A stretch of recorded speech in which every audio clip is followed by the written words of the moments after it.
Halo untuk mahasiswa Stikes Pantiwaluyo Malang, kita berjumpa kembali pada mata kuliah pendidikan Pancasila.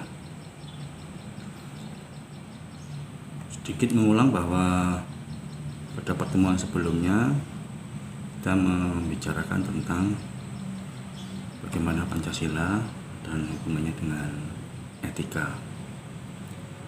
Lalu bahwa perjalanan Pancasila sebagai etika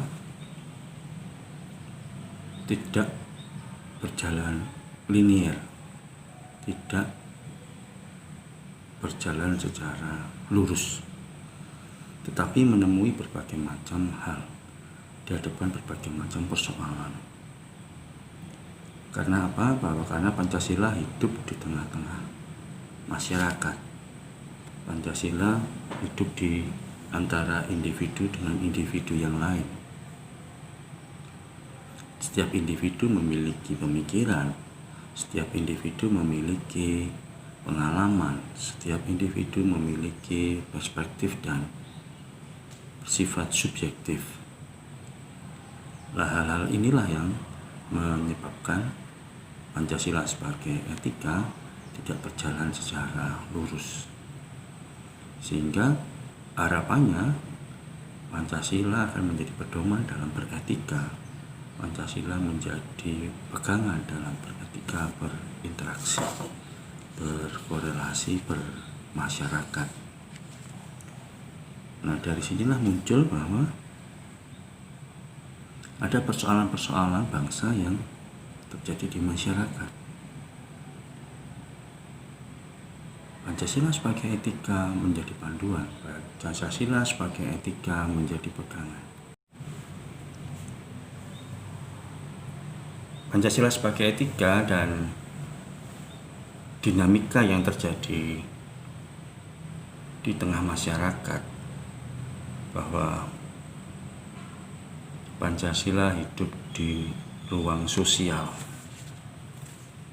Harapannya bahwa Pancasila menjadi panduan, Pancasila menjadi pegangan, Pancasila menjadi acuan. Namun menjadi tanda tanya besar, apa yang terjadi dengan problematika bangsa ini? Pemberitaan korupsi terjadi di mana-mana, berbagai lini dari pusat sampai ke daerah. Korupsi melibatkan pejabat dengan swasta dan banyak hal yang lain. Persoalan bangsa lainnya adalah tentang kesehatan mental,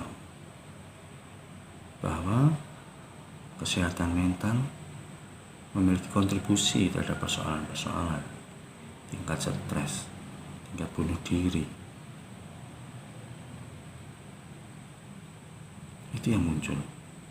Juga persoalan bangsa adalah tentang gizi buruk.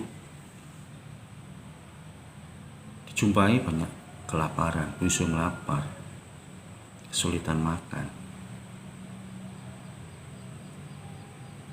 Juga terjadi krisis moral. Itu yang menjadi persoalan bangsa.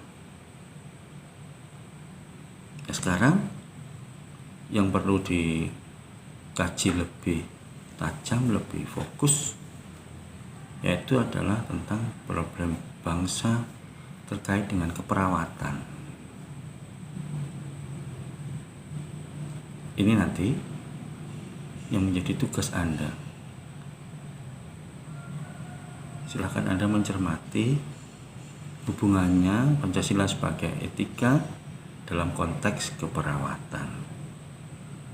Bagaimana kontribusi Pancasila sebagai etika dalam keperawatan? Persoalan-persoalan apa yang ada di sekitar, hal-hal apa yang terjadi di dalam dunia keperawatan. Anda bisa mengamati, bisa mencermati, bisa menganalisis keperawatan dimanapun, bisa Anda amati.